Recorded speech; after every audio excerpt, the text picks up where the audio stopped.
Over a decade has elapsed since Brazil clinched a 5th world title in Korea and Japan.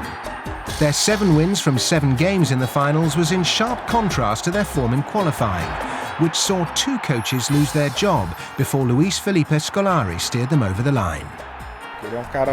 He's a very serious guy. He's someone who's very dedicated and thorough. At the same time, though, he's very friendly.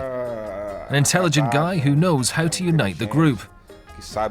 He turned our squad into one happy family. That's how we're known, as the Scolari family. Much to the dismay of the Brazilian people, Scolari resigned after the 2002 tournament, eventually resurfacing in Europe with Portugal's national team. Spells in club management in England and Uzbekistan followed, before a return to Brazil in 2010 with Palmeiras. It was his second spell with the Sao Paulo Giants, who he guided to continental glory in '99. I spent 14 years of my career as a football coach living outside Brazil. So I thought it was the right time to return home, to work for 3 or 4 years here in Brazil, to end my career as a football coach in my own country, with those teams that I had already worked with, or perhaps with a different club. I also thought of ending my career at a World Cup in 2014 here in Brazil. And now he's got that chance. Having left Palmeiras last year, Scolari was a free and willing replacement for Mano Menezes, who was dismissed by the Brazilian Federation in November.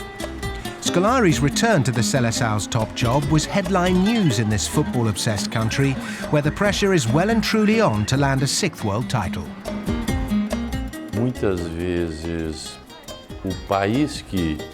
Often, the country hosting the event is much more under the spotlight. It's as if the host nation should have the best group, the best team, the best players, regardless of their position in the world ranking, regardless of their achievements. So, there's a little more of an obligation to win, especially when you get to the World Cup. When Scolari took charge of a struggling Brazil side in 2001, expectations were low. He turned that to his advantage, overhauling the tactics and their fortunes within a year. He now finds himself in a similar position, and unsurprisingly, he's not ruling out similar action.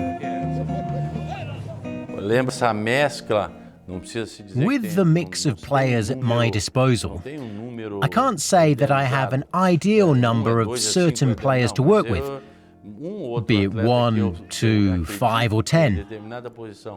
No, there may be one player or another in a specific position who I believe can help the team with his experience. In the remaining year and a half, I will call up different players and observe how they react. We will have a team that will be a mix of youth and experience. Scolari's first game of his second coming ended in a 2-1 defeat to England at Wembley, and there will be further tests against Russia, Italy, England once again, and France before the FIFA Confederations Cup in June. Victory in that tournament would be a huge fillip for Brazil and enhance yet further the glowing reputation of the man the people call Felipão.